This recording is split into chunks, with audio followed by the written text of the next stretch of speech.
Buenos días. Buenos días, doctora. ¿Se escucha? Hola, Rafael, qué bueno, gracias. Ok, vamos a reiniciar la clase de estatus. Entonces, esta es una emergencia médica. Recordar que, por favor, ¿se ve la imagen, Raúl? Doctora, se ve la imagen. Buenos Bien, días, doctora. buenos días, buenos días. No sé qué pasa. Ahora sí. Parece que está un poco lenta mi computadora.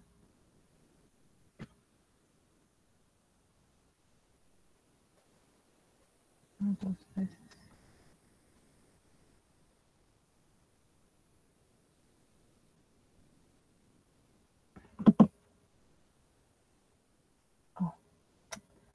a ver, un minuto.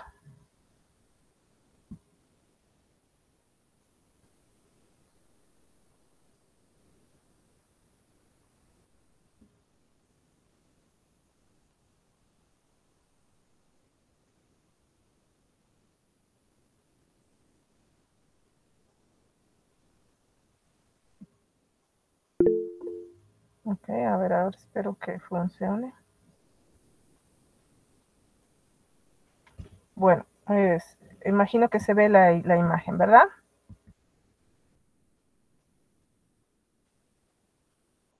Gracias. Bueno, entonces estábamos hablando de estatus epiléptico y recuerden que en la definición de estatus epiléptico hablamos de una crisis epiléptica en la que van a fallar los mecanismos que hacen que esta crisis se detenga, ¿no? Y tenemos dos tiempos importantes, el tiempo 1, que es hasta los 5 minutos, donde normalmente esperamos que estos mecanismos que detienen la crisis pues funcionen, y si no funcionan, podemos llegar a tiempos más prolongados que van a significar a muerte neuronal, injuria cerebral, problemas en las conexiones en las redes neuronales. Y este es el tiempo 2, que debe iniciar aproximadamente a los 30 minutos, dependiendo del tipo de crisis epiléptica, ¿no? En el caso de las crisis tónico-clónicas, estos tiempos se cumplen exactamente así.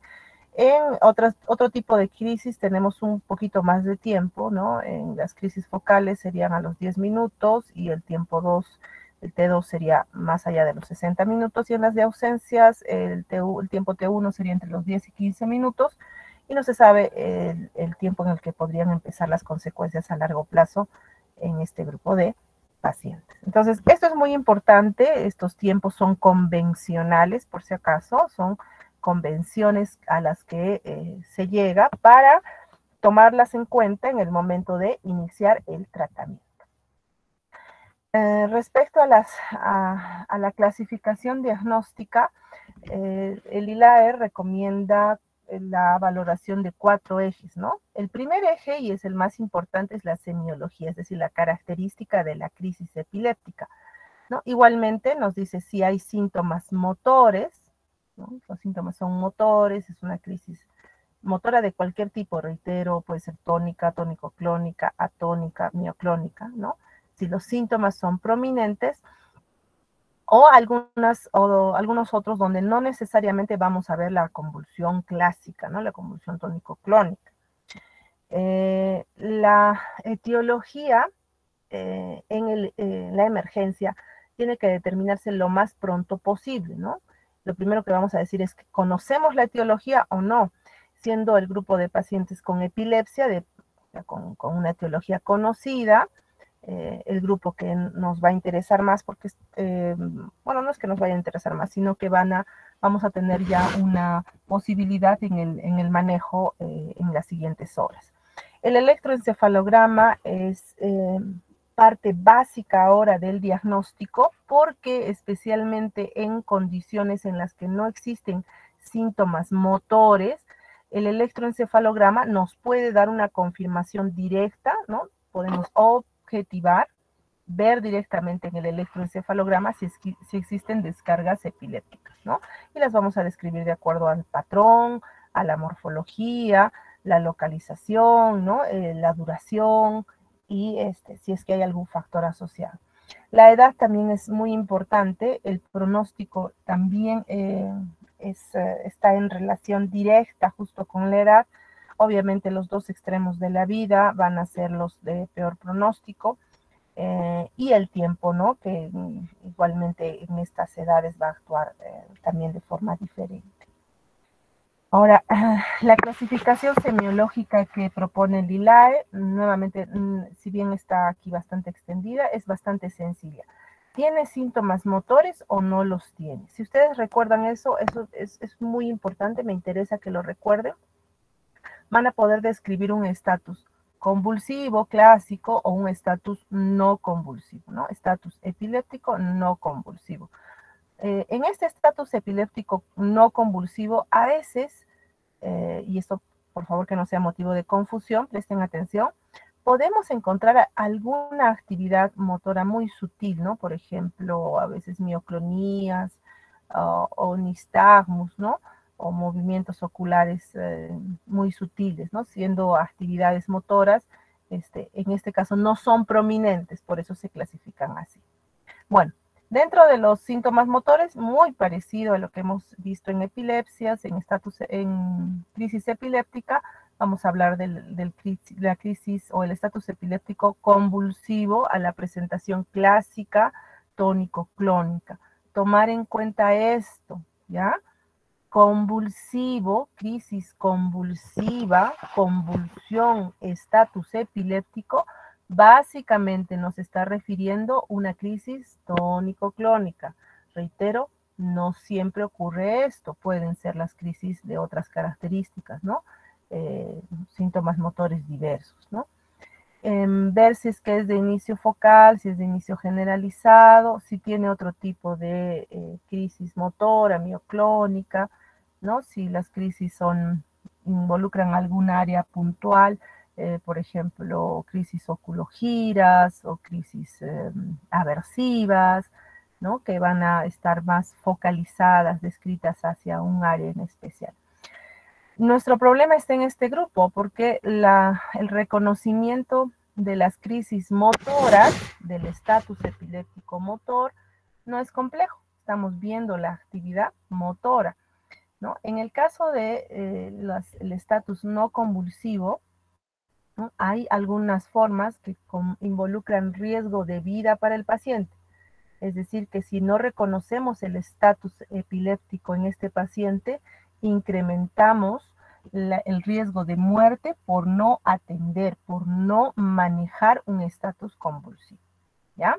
Y en estos pacientes, bueno, en el caso del coma, en los ejemplos que habíamos visto anteriormente, ¿no? En el caso del coma, actualmente todos los pacientes que ingresan a las unidades de cuidados intensivos, que ingresan a unidades de trauma shock o en las unidades donde se pueda incluir o pueda estar presente algún trastorno de conciencia, pues ya están implementados la mayor parte de veces derivaciones para el monitoreo electroencefalográfico. No en todas, ¿eh? Todavía tenemos muchos problemas logísticos en nuestro país, pero la búsqueda o la sospecha tiene que hacerse en estos pacientes. Ahora, un grupo grande aquí vienen a los pacientes incluyen los pacientes que no tienen coma, ¿no? En el caso que no exista el trastorno de conciencia, puede ocurrir que veamos crisis epilépticas de ausencias, que las vamos a reconocer por alguna característica que tenga esta persona, que puede estar a veces con la mirada fija, con cialorrea, ¿no? Y un poquitito más complejo, el grupo de pacientes que tienen epilepsias del lóbulo temporal y del lóbulo frontal, que a veces tienen alguna conducta alterada o algún arresto de la conducta, puede parecer, por ejemplo, como aquí, ¿no? Risa inmotivada, prolongada, y los estatus de este tipo pues son un tanto difíciles de diagnosticar hasta que recién hacemos o se busca o se realiza un electroencefalograma o se coloca algunas derivaciones en la emergencia y encontramos que el paciente tiene descargas generalizadas o focales, ¿no? Entonces, tomar en cuenta a esto. Vamos a pasar esto. Ahora, la etiología del estatus epiléptico no se limita a la epilepsia. El estatus epiléptico, ya lo comentábamos el otro día, puede aparecer en cualquier patología, en cualquier enfermedad que afecte la función del sistema nervioso y específicamente que condicione que aparezcan descargas epilépticas en las que van a fallar nuestros sistemas de compensación, ¿no? Entonces lo podemos ver en el SB, isquémico, hemorrágico, en enfermedades degenerativas, en el TEC, en enfermedades metabólicas, ¿no? En realidad la lista es bastante grande. La idea es, en la emergencia, porque esta es una emergencia médica, intentar que el paciente lo más tempranamente posible pueda ser atendido para determinar la etiología. La etiología es muy importante. Obviamente, si yo tengo, qué sé yo, un paciente con intoxicación por una sustancia desconocida, el manejo de la patología de fondo, de la infección del sistema nervioso, de la intoxicación, qué sé yo, de la etiología que esté causando esto, va a ser más importante para el control. Muchas veces ocurre, por ejemplo, en pacientes diabéticos con, digamos, hiperglicemia, ¿no? Que reciben los pacientes tratamiento incluso antiepiléptico y no se trata la enfermedad de fondo, el trastorno de fondo, la hiperglicemia, la hipoglicemia, que la vemos, o la hipernatremia, hiponatremia, que vemos muy frecuentemente en emergencia. Pues si no es controlado, muy poco va a servir el uso o el manejo del estatus como tal, ¿ya? Uh, entonces, tenemos dos tipos de estatus. El estatus convulsivo, en resumen, ¿no? Que es el que va a ser muy fácilmente identificado, ¿no? Por las manifestaciones motoras, ya habíamos dicho.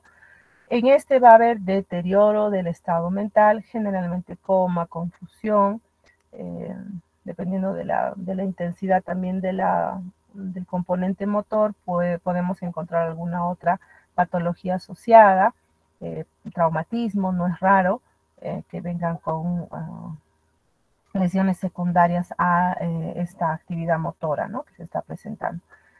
Puede tener déficit focal, a veces después de que se ha manejado podemos encontrar algún déficit puntual que tenemos que describirlo y puede ser incluso por algunos días. En el estatus no convulsivo, aquí es muy importante que veamos algunas formas, ¿no? El paciente generalmente tiene alguna patología de fondo que suele ser grave. Y aquí podemos encontrar al estatus confuso cambiante, que es un paciente en el que el nivel de conciencia puede que no esté alterado, puede que esté incluso con los ojos abiertos, a veces haciendo alguna actividad motora, pero el electroencefalograma va a revelar las descargas epilépticas, ¿no? Puede aparecer en algunos síndromes epilépticos puntuales, ¿no? El estatus sutil, este es es un tanto más difícil para nosotros de diagnosticar.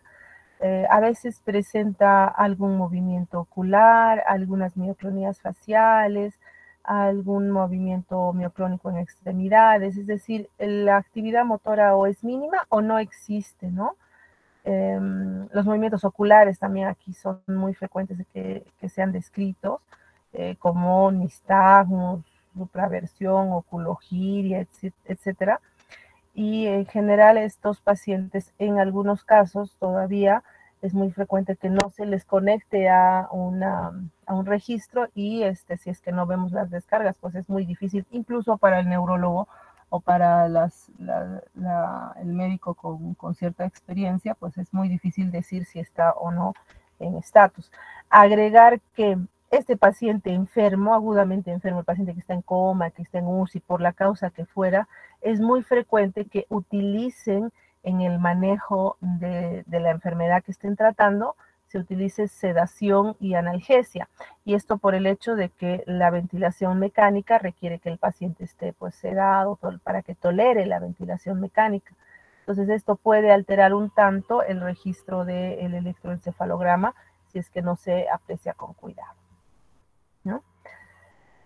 Bueno, el espectro semiológico que podemos ver, ¿no? en este grupo de pacientes es bastante amplio. ¿Qué podemos describir? Es desde síntomas por déficit, por ejemplo, anorexia, afasia, mutismo, amnesia, catatonía, ¿no? Incluyendo coma y las ausencias. O síntomas positivos, a veces este paciente con estatus no convulsivo puede presentarse en la emergencia con agitación, agresividad, a veces con automatismos manuales. En el video que vimos la vez anterior de este niñito con síndrome de Lennox-Gastaut, ustedes vieron los automatismos en las manitos, ¿no es cierto? Entonces a veces eso lo presentan los pacientes durante muchas horas y no les dan importancia, ¿no?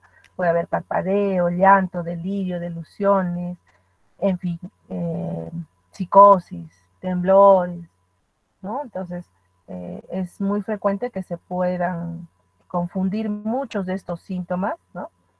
Aquí oculogiria nada más, o este es un paciente con la mirada indiferente, no hace contacto visual, o a veces hacen como aquí, ¿no? Algunos movimientos de succión, sacudidas, ¿no?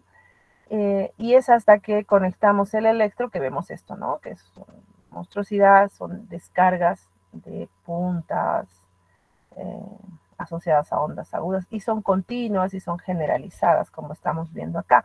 Ojo que esto generalmente se aprecia adecuadamente, así como estamos viendo, más en este grupo de pacientes. En el estatus tónico clónico generalizado, generalmente el electroencefalograma va a tener muchos artefactos por los movimientos que está haciendo el paciente, entonces a veces se pueden confundir o no se pueden ver adecuadamente las descargas epilépticas. Un concepto también que es importante es el concepto de estatus epiléptico refractario. Seguimos en la emergencia con un paciente gravemente enfermo y en el tiempo las definiciones han variado. Antiguamente se tomaba los 60 minutos y en fin, pero actualmente ya no es el tiempo el que define el estatus epiléptico refractario. El estatus epiléptico refractario es una persona que no responde al tratamiento estándar, que significa utilizar una benzodiazepina y una segunda droga antiepiléptica. Normalmente vamos a ver en el estatus la mayoría de protocolos, vamos a revisar a un parcito, la mayoría de protocolos nos dicen que siempre debemos utilizar una benzodiazepina seguido de una segunda droga, ¿no? Esto puede ser en un tiempo que debe ir generalmente desde los 5 máximo hasta los 20 minutos, y si el paciente, a pesar de ese tratamiento, no desaparecen las descargas epilépticas, pues ya se considera refractario, lo cual, sí, porque esto es importante, porque de aquí nace el pronóstico, ¿no? El pronóstico obviamente va a ser mucho peor. Un concepto nuevo que se está introduciendo es el estatus epiléptico super refractario, ¿no? O super estatus epiléptico, que también algunos le llaman. Y aquí sí se está utilizando, todavía no es muy aceptado este término, pero es un paciente que, a pesar del tratamiento que debe incluir anestésicos, pues resulta que más allá de las 24 horas no logra controlar la crisis. La mortalidad aquí obviamente es mucho más elevada. Bueno, la fisiopatología. ¿Por qué ocurre esta falla de los mecanismos de respuesta del cerebro, del organismo, del tejido, para detener esta descarga epiléptica? Pues no se sabe, son al parecer factores múltiples que van a llevar a que los mecanismos excitatorios celulares, pues incrementen exponencialmente y hagan que los mecanismos de inhibición fallen, ¿no? Los primeros 30 minutos, y esto tiene relación también con la convención de llamar los 30 minutos la fase que va a producir o el organismo tendría tiempo para estabilizar al individuo, ¿no? Antes de que hayan secuelas a largo plazo. Los primeros 30 minutos de iniciada la crisis epiléptica se producen algunos factores que justamente van a contribuir a mejorar o a dar condiciones para que los mecanismos inhibitorios puedan funcionar, ¿no?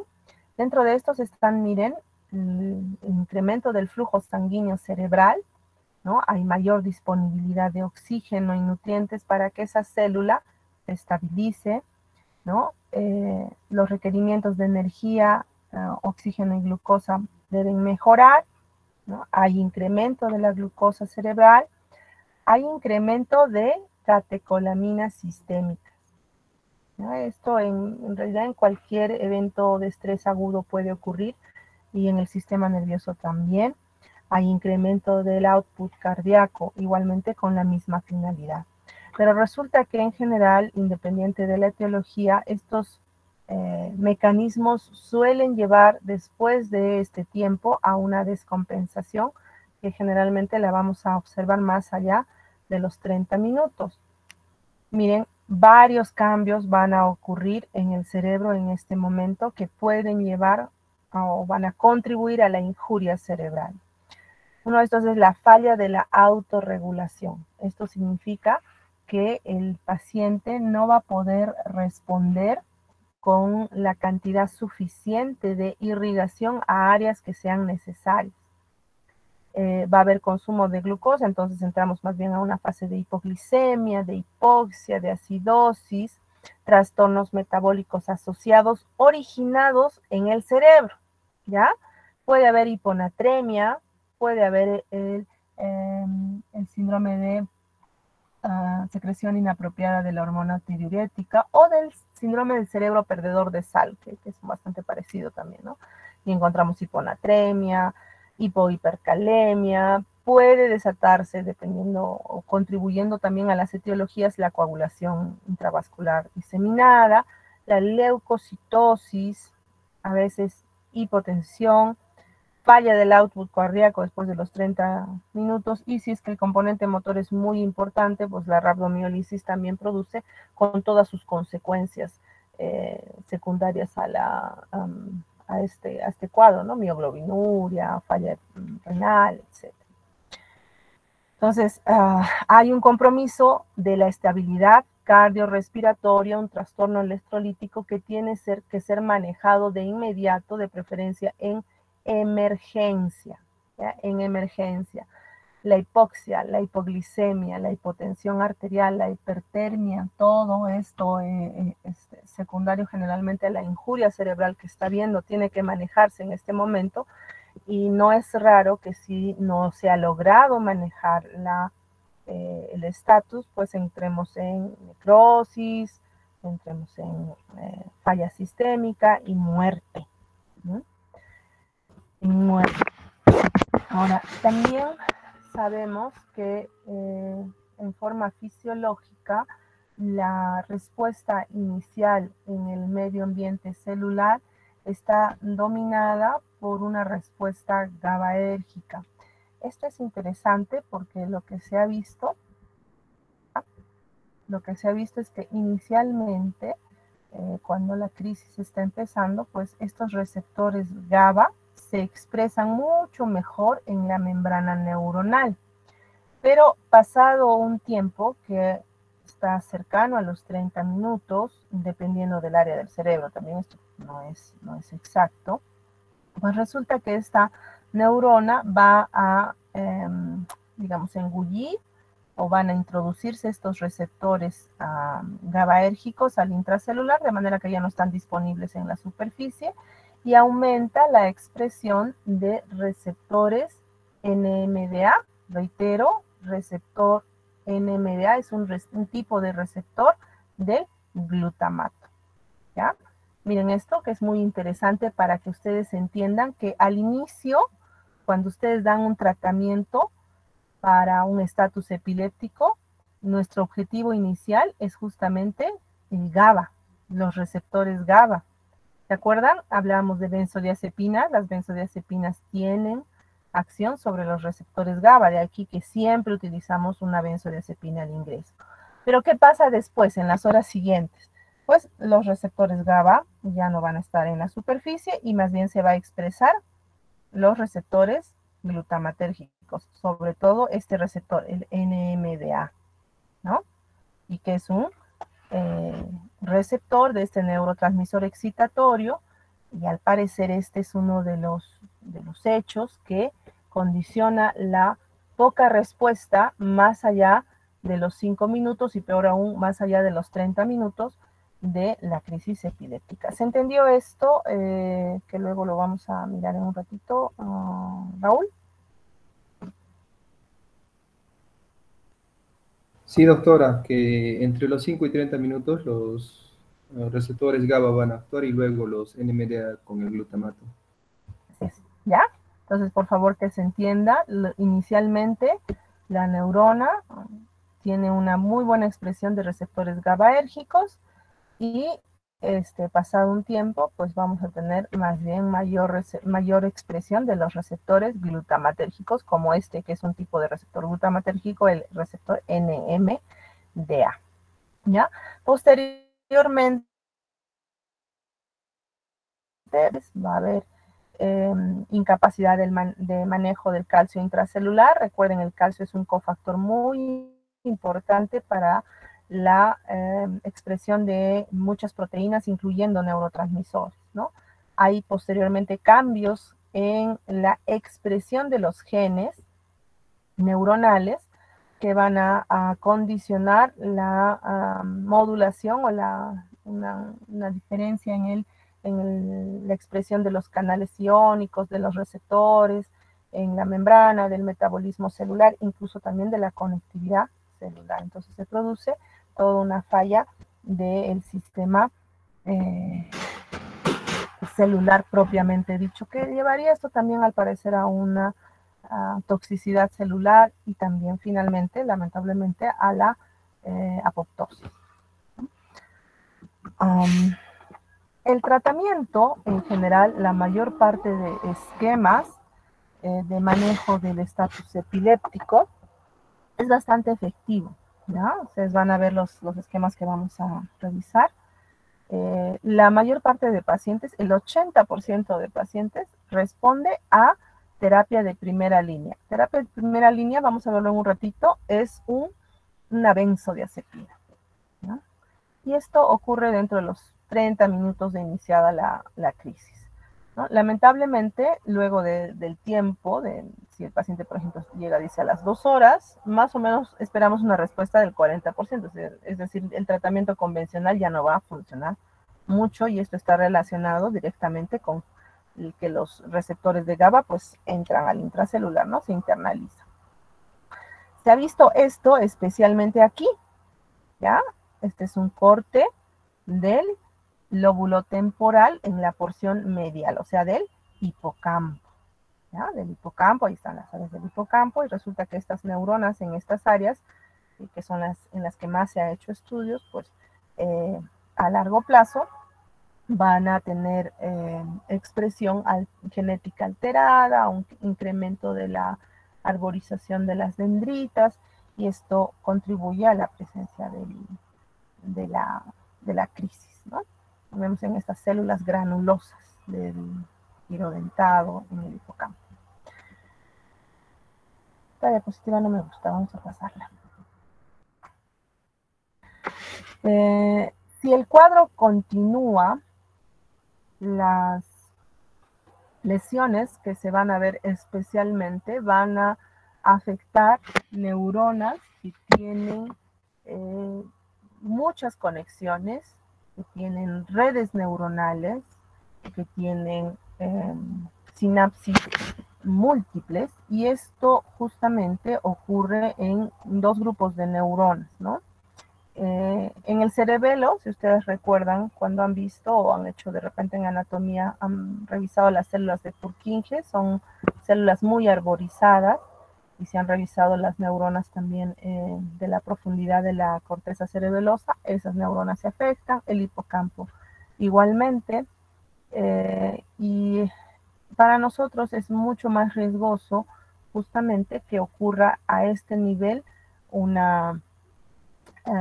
estatus que afecte especialmente al hipocampo, porque esto lleva finalmente a la esclerosis hipocampal, que va a llevar a esto, ¿no? A lo que estamos viendo acá, ya no se diferencian adecuadamente las neuronas a este nivel, y lo que vamos a tener es un núcleo dentado, pues, eh, reemplazado por células de soporte y con neuronas que tienen una capacidad de descargas epilépticas muy altas, ¿no?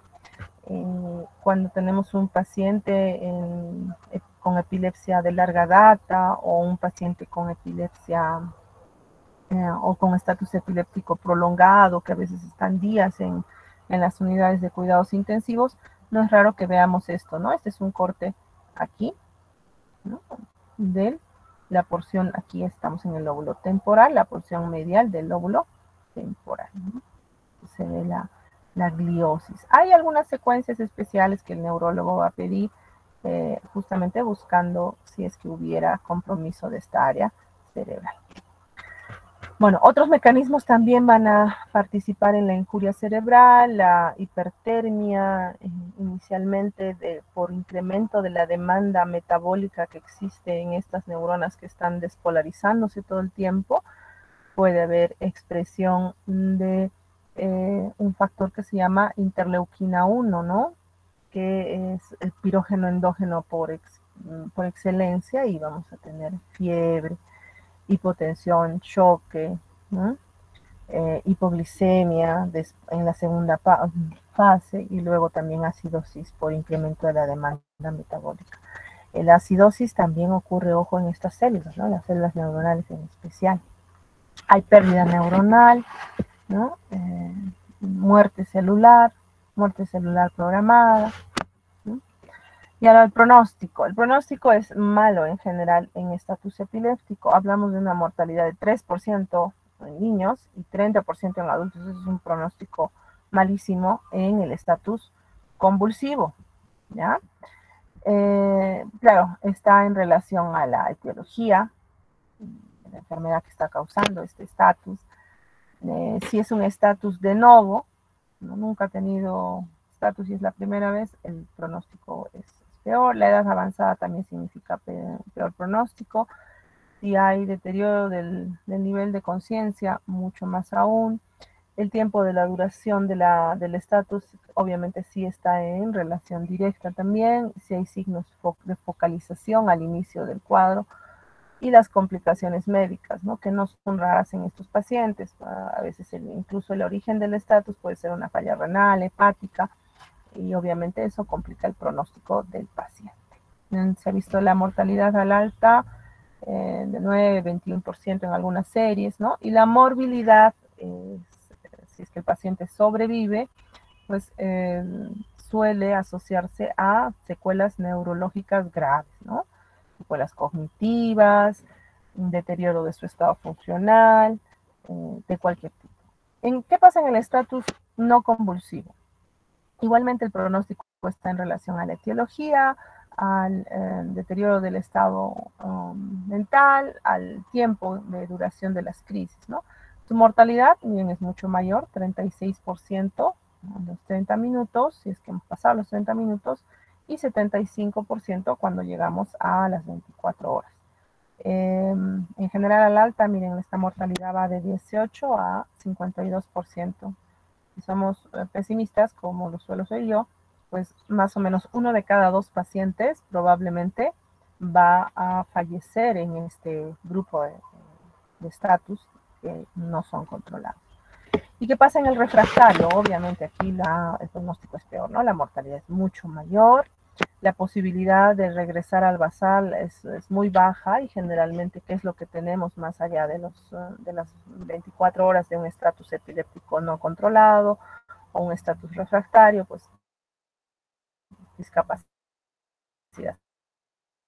severa, estado vegetativo, ¿no? Y menos frecuente que la discapacidad sea moderada.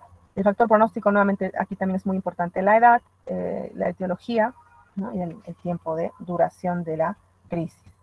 ¿Cuál es nuestro plan de trabajo en un paciente con estatus epiléptico? Ingresa un paciente y no es raro que no conozcamos de inicio la etiología, ¿no?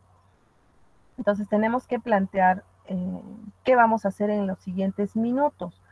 Ojo, esto puede pasarles, chicos, cuando ustedes estén haciendo su internado, su serum, se van a enfrentar, alguna vez van a ver a un paciente en estatus epiléptico y tengo que conocer cuáles son mis primeras acciones para este paciente. Ya he diagnosticado el estatus epiléptico, ¿no? Mi plan de trabajo debe incluir lo mínimo que yo debo hacer en los siguientes minutos, ¿no? La glucosa. Y la glucosa no debe ser central, idealmente tiene que ser con glucosinta, pero no necesito que sea exacta, ¿no? Básicamente lo que estoy buscando es determinar hay hiperglicemia o hay hipoglicemia y necesito manejarla, ¿no? Claro que si tengo chance de hacerlo mucho más específicamente con una glucosa central, no está de más, pero en la emergencia, cuando el paciente está en tópico, ahí tengo que determinar, tengo que usar mi glucosinta, ¿no? Los signos vitales, la imagen, generalmente en relación a la etiología, considerar esto, ¿no? Porque a veces viene un paciente en estatus epiléptico y resulta que es epiléptico y tiene como 10 tomografías, entonces no me sirve de mucho hacer una nueva, si es que no sé de qué se está tratando, ¿no? Diferente a un anciano que viene en estatus epiléptico y con un déficit focal, bueno, ahí no hay duda, necesito la imagen, ¿no? El laboratorio en los siguientes minutos debe incluir su hemograma, todo su panel metabólico básico, función hepática, función renal, calcio, si es que el paciente es epiléptico, el dosaje de drogas antiepilépticas, ¿no? Y lo siguiente, ojo con esto, es el monitoreo electroencefalográfico continuo, ¿no?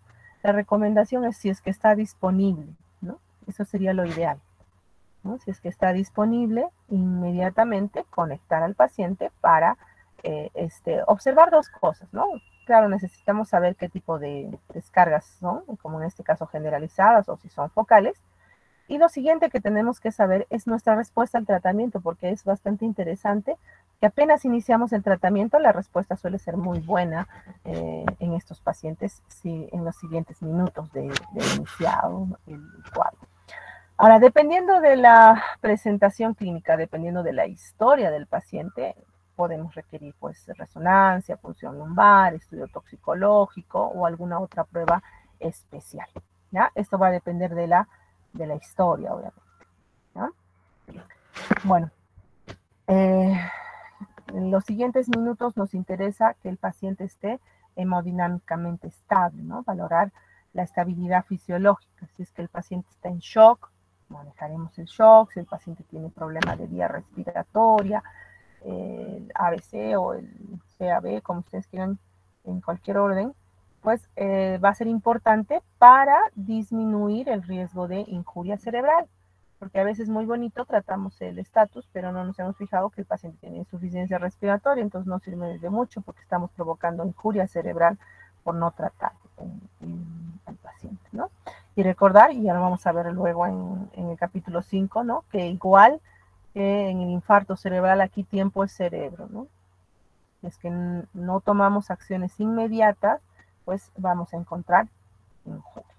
En el manejo, nuestro objetivo es detener la crisis epiléptica de dos formas, tanto clínicamente, si es que el paciente está teniendo la crisis tónico-clónica, sí yo tengo que detenerla, pero lo ideal y lo mejor que se podría hacer es que tampoco hayan descargas epilépticas. Entonces, ese es nuestro objetivo, detener la crisis epiléptica clínica y electrográfica. Para eso tenemos que tener una estrategia, un manejo simultáneo, reitero, la vía aérea, la respiración, la circulación, ¿no?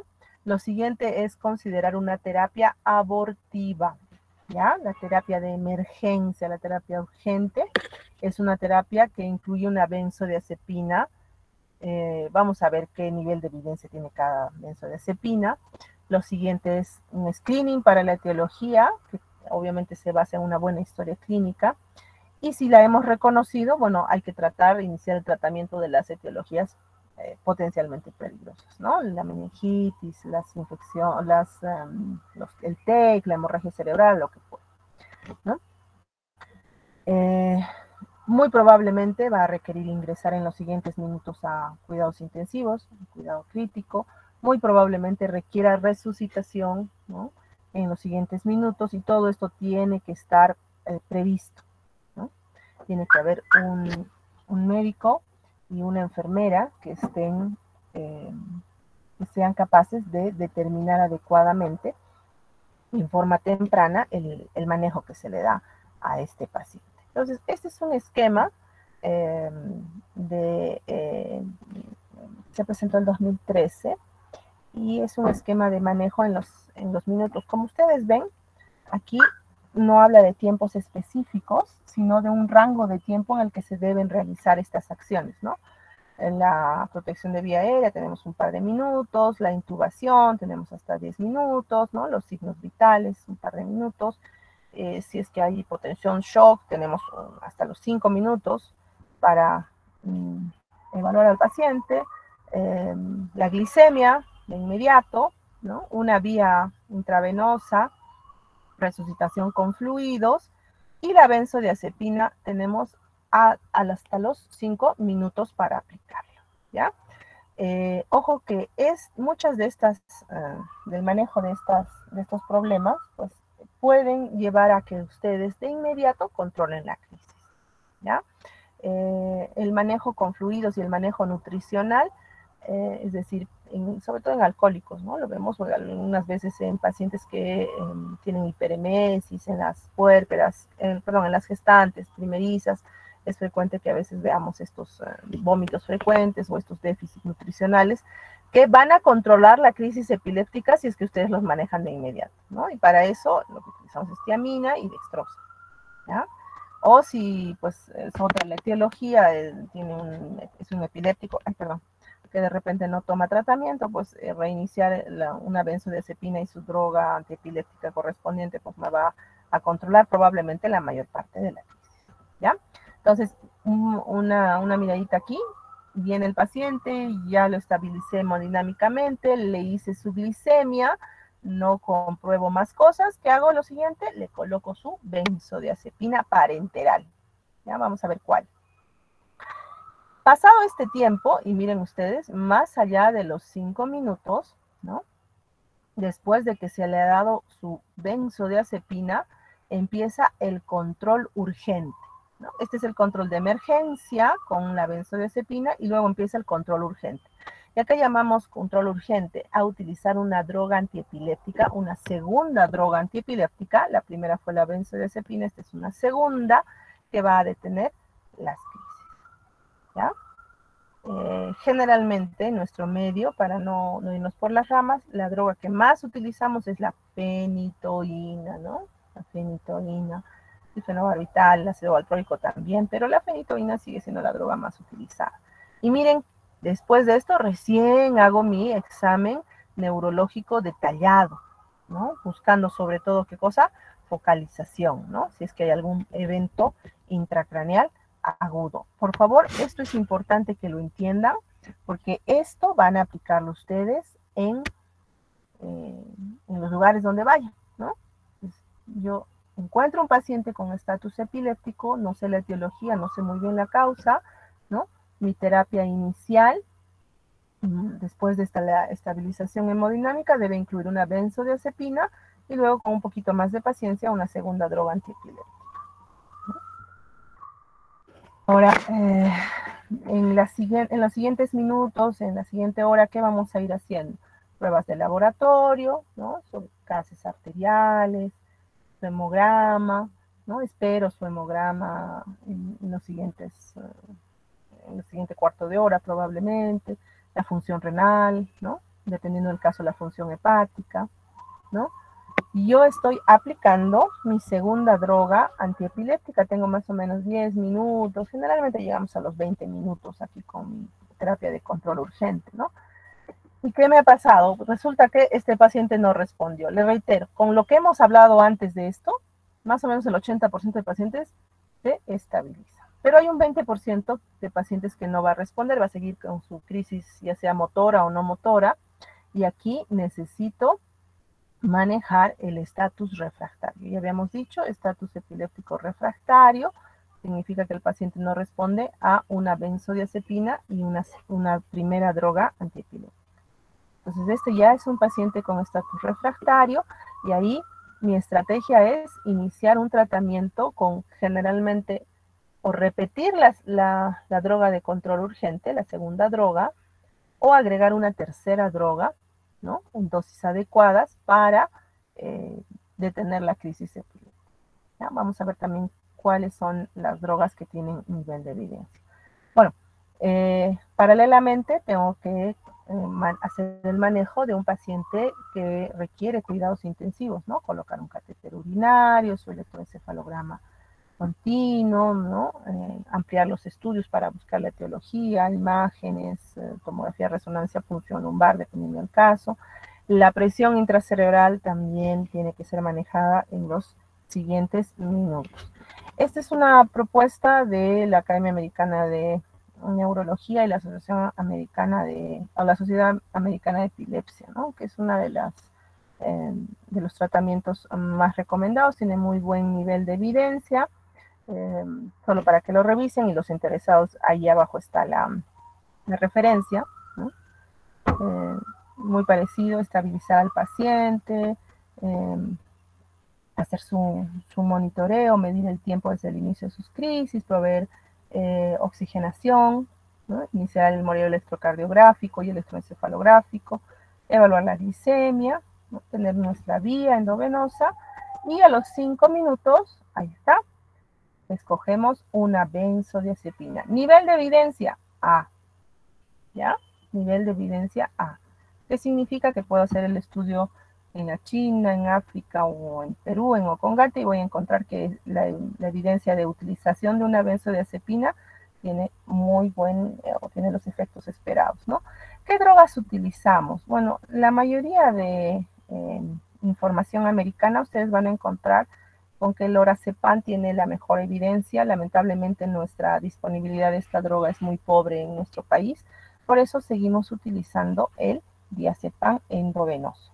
La dosis tengo que aprendérmela de memoria, ¿ya? Esta es una dosis, doctores, que todo médico tiene que aprenderse de memoria. Es más, hasta la enfermera debería aprendérsela, ¿no? La dosis va de 0,5 a 0,2 miligramos por kilo por dosis, ¿no? Máximo 10 miligramos. Y máximo se repite una vez. Esta benzodiazepina. El midazolam tiene mucho mejor efecto, ¿no? Utilizamos midazolam. La ventaja del midazolam es que si bien la mejor forma de acceso es endovenoso, también puede utilizarse intramuscular, ¿ya? Y el lorazepam, ¿no? Lorazepam también. Ahora, ¿qué es lo interesante de esta guía de manejo americana? Es que nos da algunas otras opciones que tienen también un nivel de evidencia importante. El fenobarbital endovenoso también se puede utilizar como droga inicial. El diazepam rectal, no tenemos la presentación en nuestro país. Ojo que no es igual utilizar la ampolla de diazepam por vía rectal, eso es diferente. Esta es una presentación de diazepam rectal. Algunas veces se han utilizado estas benzodiazepinas que son de presentación endovenosa por vía rectal en niños y tienen altísimo riesgo de producir falla respiratoria, así que mucho cuidado con eso, ¿ya? El midazolam intranasal y el midazolam bucal también está por vía oral, también tienen un aspecto interesante. Pero para nosotros, no olvidar diazepam, gracias a Dios siempre lo tenemos disponible, y el midazolam, ¿ya? ¿Y qué hacemos después de esto? Bueno, miren esto, no existe una evidencia puntual que nos recomiende una droga, pero las que se aproximan a una recomendación para la segunda droga, ¿no? Para la segunda fase, son la fenitoína endovenoso, el ácido valproico también por vía endovenosa y el levetiracetam endovenoso. Estos tienen un nivel de evidencia que si bien no es necesariamente alto, se ha visto que tiene muy buena efectividad. Ya tenemos en nuestro país el ácido valproico parenteral. Lamentablemente no está siendo ingresado al Ministerio de Salud todavía, pero sí hay, ¿no? Sí lo podemos encontrar en la presentación endovenosa. El fenobarbital, ¿no? También es una muy buena opción en esta segunda fase después de una primera droga, ¿no? Aplicada en los primeros minutos. Más allá de de la media hora, 40, 60 minutos, en una tercera etapa, ya hablando del estatus refractario, pues la recomendación es que se pueda repetir esta segunda droga que se utilizó, es decir, una primera, ¿no? Una benzodiazepina, luego le damos de repente fenitoína, que es lo que haríamos en el hospital regional, y si no ha respondido, podemos repetir la infusión de fenitoína o podemos utilizar una tercera, que generalmente para nosotros es el fenobarbital, ¿no? Y si a esto no ha respondido, generalmente ya lo que se va a intentar son tratamientos, miren ustedes, con anestésicos, ¿no? Siempre, siempre con, eso sí tiene que ser con monitoreo electroencefalográfico. La clave entonces, la terapia inicial de emergencia, la terapia de control urgente. La terapia inicial de emergencia es una benzodiazepina, la terapia de control urgente generalmente para nosotros la de difeniledantoína, idealmente podría ser quizás el ácido valproico si lo tienen disponible. La terapia refractaria, o repetimos la droga anterior o le añadimos una tercera, y a pensar en anestésicos, ¿no? Ahora, ¿cuál es la recomendación? Que debemos establecer un tratamiento ya definitivo dentro de la hora, ¿no? Dentro de los 60 minutos de iniciada la atención, ¿no? Otra recomendación importante: todos los pacientes necesitan una terapia inicial de una droga antiepiléptica de emergencia y terapia de control urgente. ¿Qué significa? Que si yo le di mi benzodiazepina y controló, no significa que en los siguientes minutos no vuelva a convulsionar.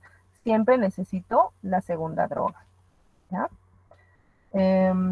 Bueno, la terapia para estatus refractario, solo para que lo conozcan, utilizamos drogas de tercera, de cuarta línea, podemos utilizar algunos tipos de tratamientos. No hay evidencia o un nivel de evidencia alto para utilizar específicamente algún tratamiento, de aquí que dentro de las terapias del estatus refractario se pueden utilizar, como habíamos hablado el otro día, podemos utilizar dieta cetogénica, electroconvulsivoterapia, varias cosas, ¿no? Manejar siempre el medio interno, ¿no? Corregir los trastornos metabólicos que puedan estar presentándose. No es nada sencillo manejar a estos pacientes. Necesitamos un electroencefalograma de registro continuo, un examen clínico que nos tiene que confirmar que el estatus está persistente. Podemos repetir el bolo de la segunda droga o añadir una tercera, ¿no?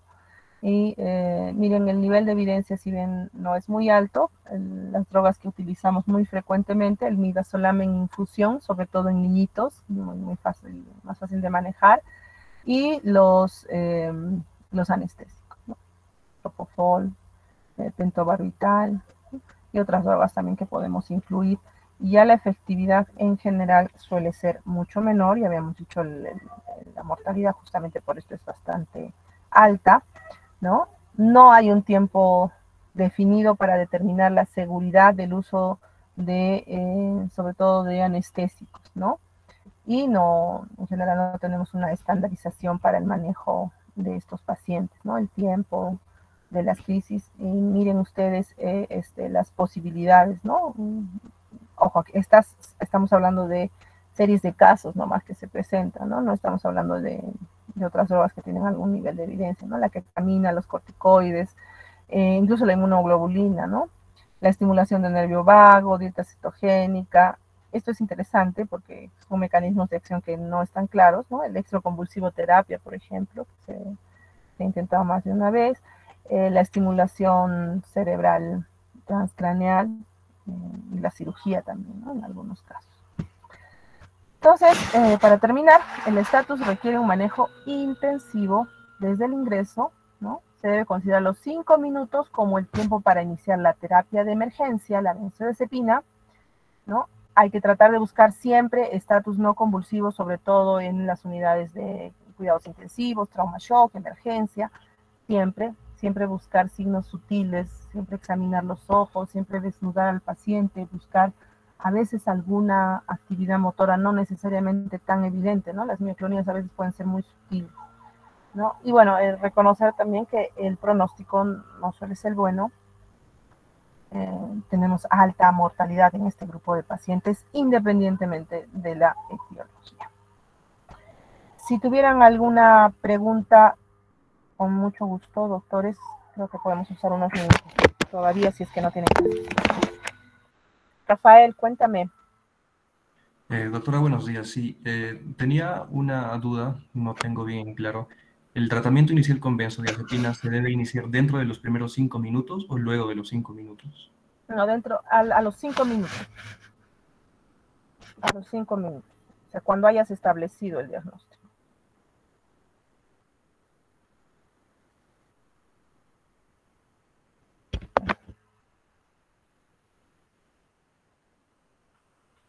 ¿No hay más preguntas? Anthony. Sí, doctora, buenas tardes. Doctora, el uso de diazepam por vía rectal, ¿en qué línea de tratamiento estaría? O sea, ¿en qué momento se usaría? ¿Sería segunda línea, tercera línea? Claro, el tratamiento con una benzodiazepina idealmente, no para todas las benzodiazepinas, es dentro de los 5 minutos, ¿no? O sea, lo ideal es que ya está el paciente, ya está establecido y ahí tenemos que iniciar el tratamiento. Cuidado con esto porque a veces vemos en la emergencia crisis de pacientes que no duran 5 minutos, duran segundos, 1 minuto, 2 minutos, no más, y a veces se empieza la benzodiazepina de frente, ¿no? Ese no es un estatus, hay que esperar siempre el tiempo, tomar el tiempo, colocar al paciente, asegurar al paciente que no se aspire, y después ya a los 5 minutos empezamos con nuestra primera droga de emergencia, que es una benzodiazepina y podría ser el diazepam rectal. Nuevamente en presentación para diazepam rectal. No es la ampolla de diazepam que se aplica por vía rectal a los niñitos sobre todo, ¿no? Mucho cuidado con eso, no es esa presentación.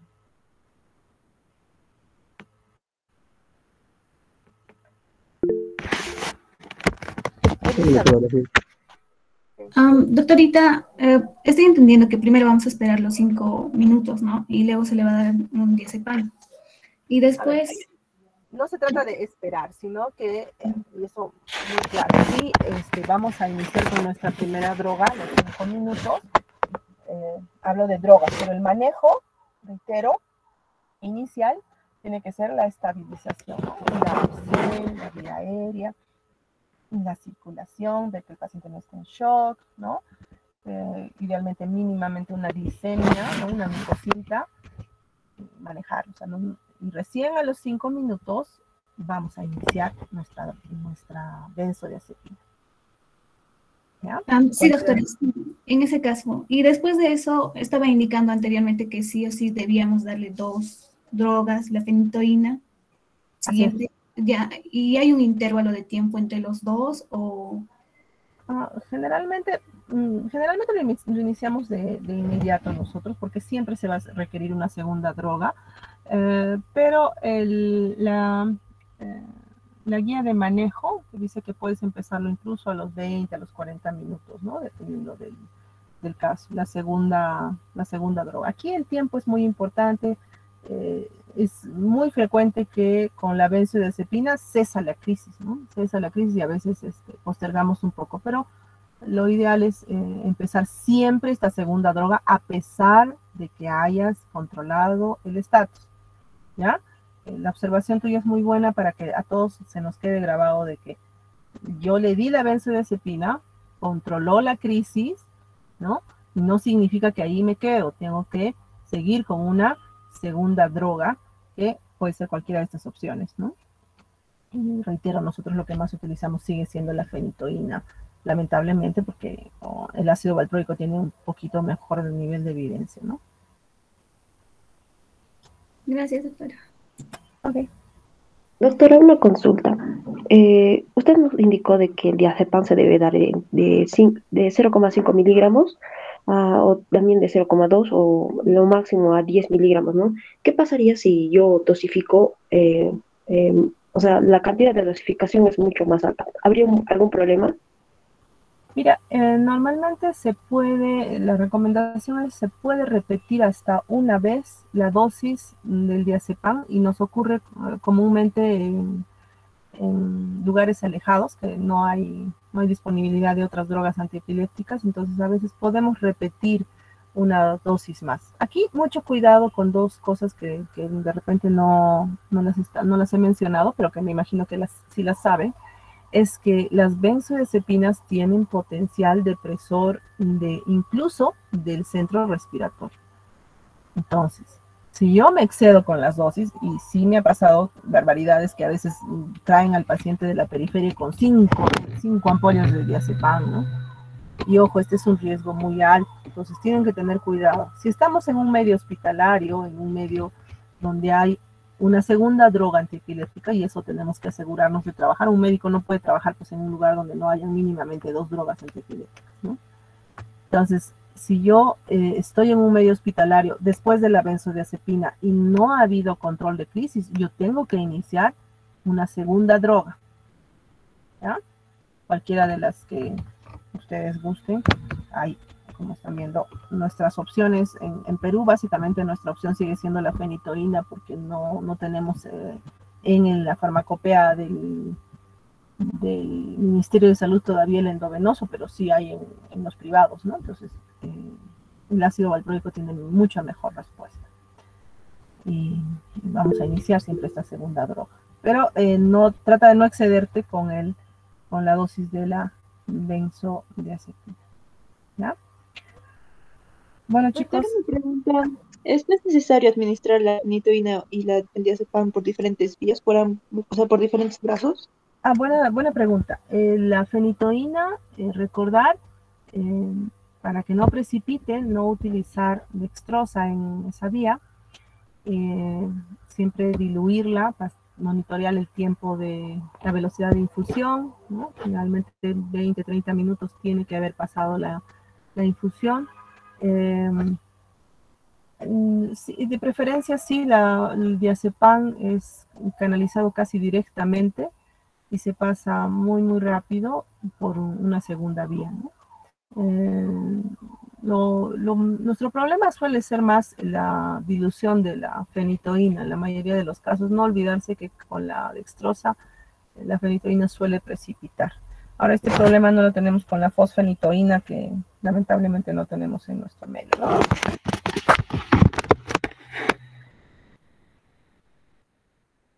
Bien, doctores, yo creo que ya nos hemos pasado regularmente de la hora. Mañana vamos a empezar infecciones del sistema nervioso.